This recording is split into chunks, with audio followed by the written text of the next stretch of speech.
This is Emily from Zycoo. So for today's topic is going to be the installation step for the IP Audio Center. So first of all, you need to download the ISO file from the website. Alright, so inputting our website link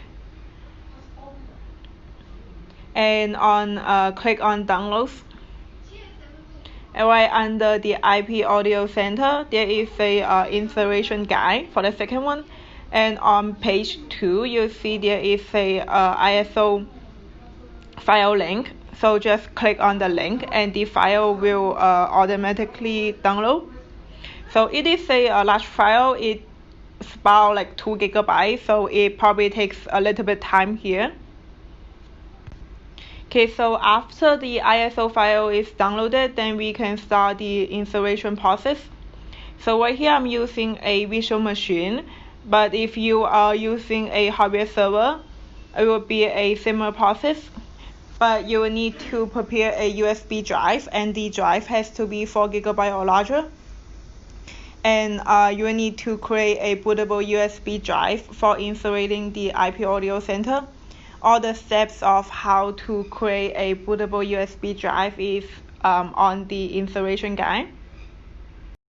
Okay, so if you are using a virtual machine, make sure that you are allocating more than 20 GB storage. I'm putting in 30 GB here. So on a hardware server, you need to plug in the USB drive, press the F11 key, choose the UEFI option, and it will automatically start to install the system.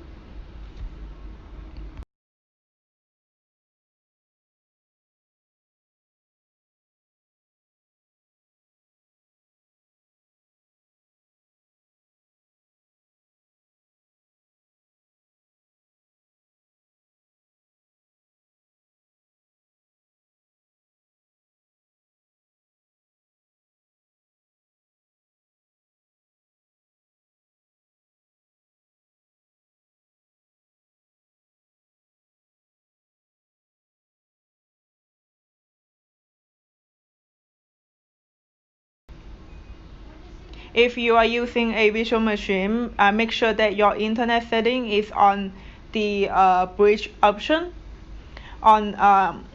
If you are using a hardware server, that you don't need to worry about it.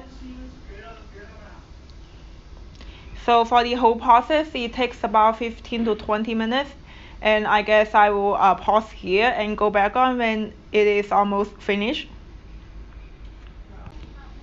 Alright, so it looks like it's almost done here.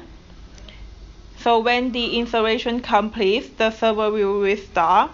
So we need to unmount the USB drive and have the server to reboot.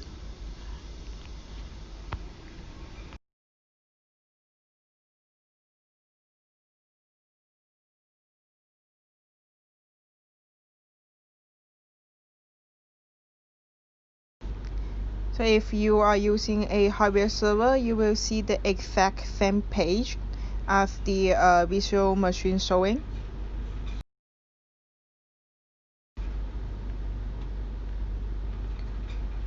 And it takes a little bit time for the system to reboot.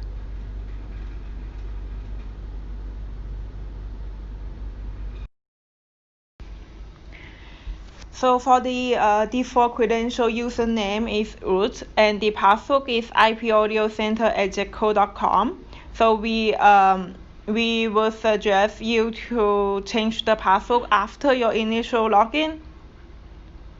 And we can see there is a IP address showing above. So just open the browser, input the IP address. If you can see this page, that means you have success to log into the systems. So just click on Advanced and Proceed. For the default username and password are both admin. So, alright, okay. So we have successfully logged into the system.